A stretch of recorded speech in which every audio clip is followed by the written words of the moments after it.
మీ పిల్లలకు గాయత్రి చెయ్యట్లేదని బాధపడుతున్నారా? లేదా పిల్లలలో మొండిగా ఉంటున్నారు, చదువు రావట్లేదు అని బాధపడుతున్నారా? అయితే మీరు ముఖ్యంగా తెలుసుకోవాల్సింది హనుమ యొక్క ఉపాసనా శక్తిని అభ్యాసించటం మీ పిల్లలలో నేర్పించండి.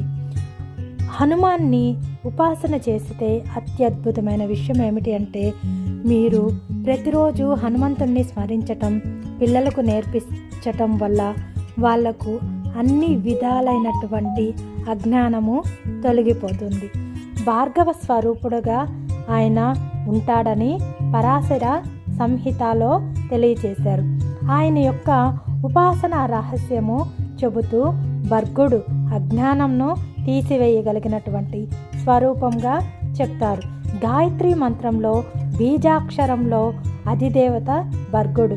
భర్గ స్వరూపుడైనటువంటి హనుమంతుని ముఖము చూసిన వారికి అన్ని వేళలా మంగళకరంగా ఉపయోగం అని చెప్తారు. అంతేకాకుండా సంధ్యాకాలంలో ఉండేటటువంటి సూర్యమండలం ఎలా ఉంటుందో మీకు తెలుసా? స్వామి హనుమ యొక్క ముఖమండలం అలా ఉంటుంది.